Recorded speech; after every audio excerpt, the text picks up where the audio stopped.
The Dark Knight is one of the best Batman movies I've ever seen, and also it's one of Hollywood's greatest action movies ever done by Christopher Nolan in the second installment in his Dark Knight Trilogy of movies. So sit back, relax, grab a snack, because in this video I'm going through some interesting facts about the Dark Knight you probably never knew about.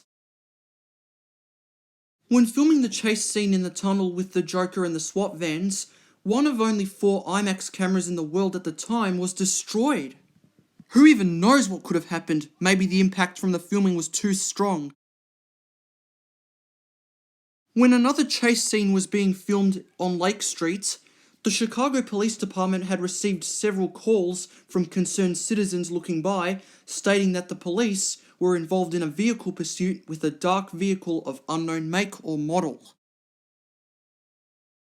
During a PR campaign before the movie's release, there was trouble. A website relating to the movie had sent out cakes which were supposed to be from the Joker, as they contained a cell phone inside of them which made them vibrate, and also the cakes had wires sticking out of them, so they were supposed to look like bombs. One such news station, which received one of the cakes, believed it to be an actual terrorist act, and the entire building needed to be evacuated.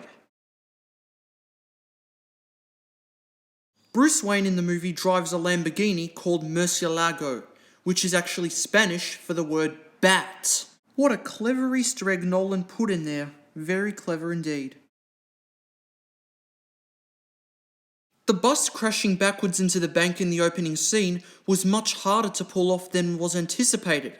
The bus had to be taken apart and reassembled inside of the building, which at the time was a disused post office, concealed by a large false wall and then propelled backwards with an air cannon.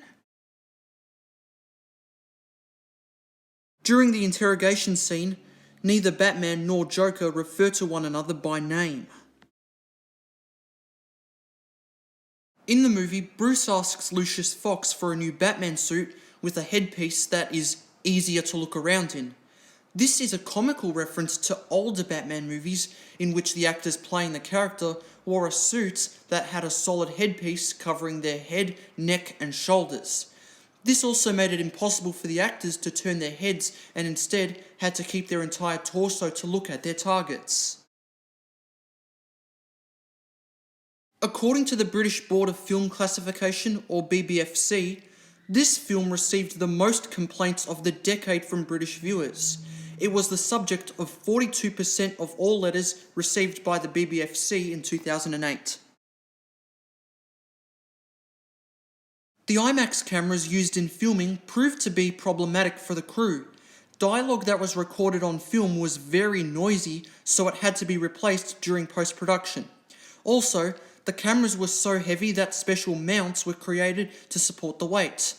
Finally, IMAX cameras took 5 days to process the film negatives as opposed to conventional dailies. The date seen on the security camera photo of the Joker whom Gordon shows to Batman says the 18th of July 2008. This was actually the US theatrical release date of the movie. Shortly before the movie's release on DVD in November of 2008, Warner Brothers were under legal action by the city of Batman in Turkey, which is actually pronounced Batman. Even though it wasn't used in the title, the character name of Batman was considered an infringement. Only 37 minutes of IMAX footage is shown in the movie only. The movie's version of the Bat-Cycle, named the Bat-Pod, only weighed 600 pounds. During the Hong Kong scene, to bring Lau back, Batman shoots time bombs on the glass which have a time of 2 minutes and 22 seconds. The bombs explode almost exactly after 2 minutes and 20 seconds in real time, which shows that the action could happen in almost 2 minutes.